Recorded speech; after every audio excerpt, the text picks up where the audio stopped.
What was your "oh frick my life is over, my parents are gonna kill me" moment you had as a child teen?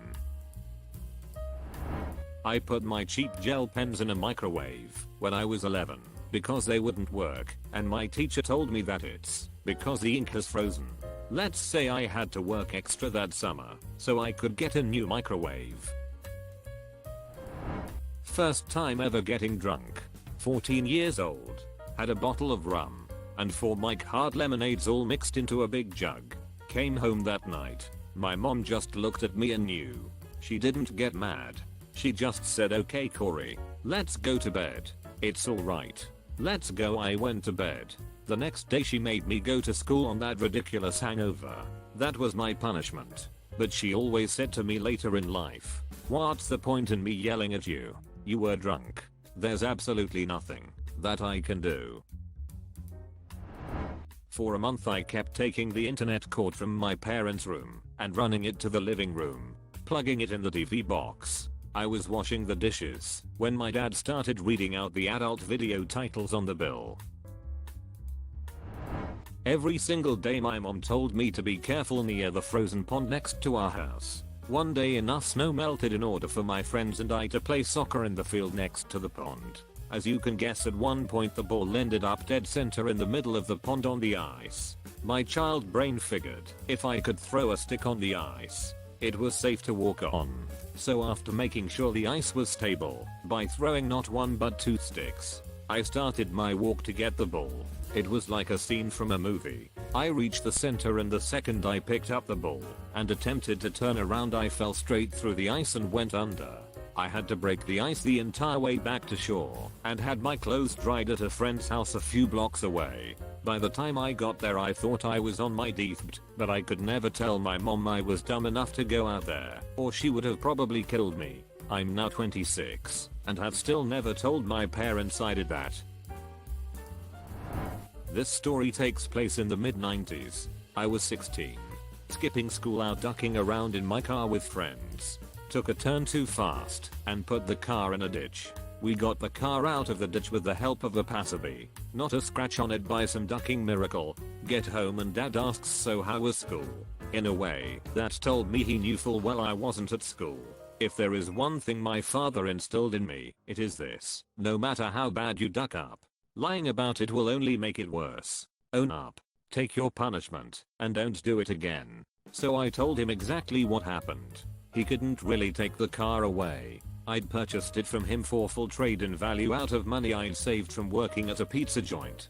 But he found other ways to make my life a living heck for a few months after that.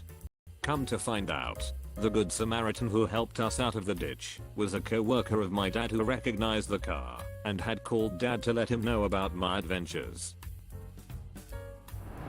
I was 17. Drove my girlfriend home from school. We ended up in the shower together. Just as we turned off the water and she was stepping out, we hear her dad open the front door of the house. Of course my truck is in the driveway, so he knows I'm there, but I'm nowhere else in the house obviously. My short life flashed before my eyes. He came stomping down the hallway and banged on the bathroom door. My girlfriend, wrapped in a towel, answered the door and lied her ass off. Spanx is down the street at one of our friends' house. I told him I'd call when I was out of the shower. Meanwhile, I'm standing frozen and shriveled in the shower behind the curtain preparing to meet the hereafter. Married that girl. Been together 26 years. When I was 12, we were visiting my mom's family for Christmas and staying at my aunt's house like we usually did. Behind her house was a creek that ran through most of the neighborhood. This particular year, it had been really cold and there was snow at least 6 deep in most places. I was playing out in the snow and looked back at the creek and saw some really weird icicles that I wanted to get a closer look at. I crossed a fallen log to get to the opposite side of the creek, facing the back of my aunt's house, and walked along the bank looking at the ice. Basically the creek was flowing and not frozen, but there was a shelf that had frozen above it, and the ice hanging from it had formed into teardrop shapes instead of the typical spikes I was used to seeing. As I walked, I neglected to see a patch of ice on the bank in front of me and stepped on it with my full weight. I slipped and slid fully into the creek. which was way deeper than I had anticipated. I was wearing a winter coat, jeans, and insulated boots, all of which became incredibly heavy when they got wet.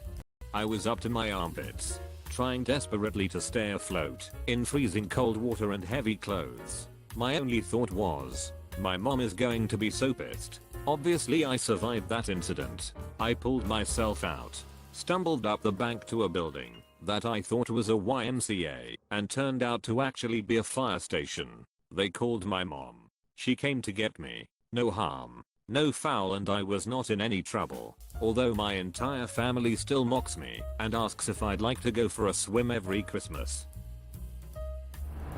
When I was 6, I spilled grape juice on the tan carpet in the living room. I put a pillow over it, laid on the pillow, and vowed that I would stay there the rest of my life, so my parents would never find out. I lasted about 45 minutes. My mom was more upset that I got grape juice on the pillow rather than the carpet.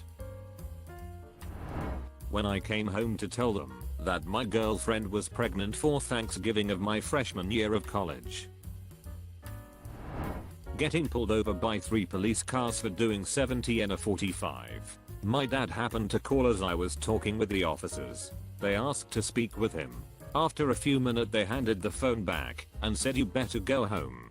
That is going to be worse than the ticket we are giving you." That was a whole lot of yelling at home.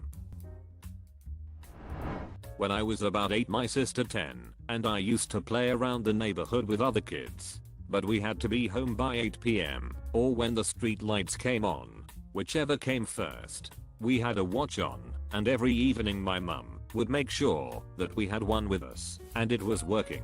One evening we were 20 minutes late, and it was the second time that week. If we were late twice in a week, we weren't allowed to go out the rest of the week.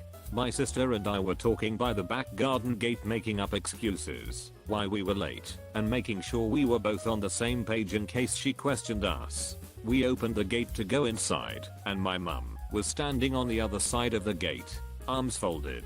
That was a life flashed before my eyes moment. So we live in a two-story colonial. My parents are away on vacation. I'm in the yard and tossing a baseball up in the air and catching it. Just a 9-year-old entertaining myself. I think to myself, hey, let's loft it onto the first split level roof and then it'll roll off and I'll catch it. Second toss, crash, shatter sister's window. Grandma was babysitting. Grandma reported I was smoked. I skipped school by leaving the house. Climbing on the garage and waiting for my mum to leave, I jumped down to let myself in as she drove off and set myself up for a day on my PS1. She then came back as she'd forgotten something and I wanted to die in a hole. The yelling was something to behold. Didn't do that again. There was a small lizard trapped in our garage under a pile of wood, so I moved some of them so it could get out. I must have accidentally knocked over a larger plank in the process. That landed on my dad's car and went straight through the windshield. Lizard was fine though. One time I snuck out of the house, and when I went to sneak back and the door was locked. We never locked the doors to the house, so I knew I'd been caught. Lived on a farm, so I just went up to the hay loft to sleep the rest of the night. My sister locked me out of the house. She was still inside. So I went around banging on all the doors, and she's ignoring me. I started pounding on her bedroom window, and my hand accidentally goes through the window. Over 10 years later, and I still have a tiny scar on my hand. Consider subscribing if you enjoyed this video, and if you want to see more of Reddit Universe.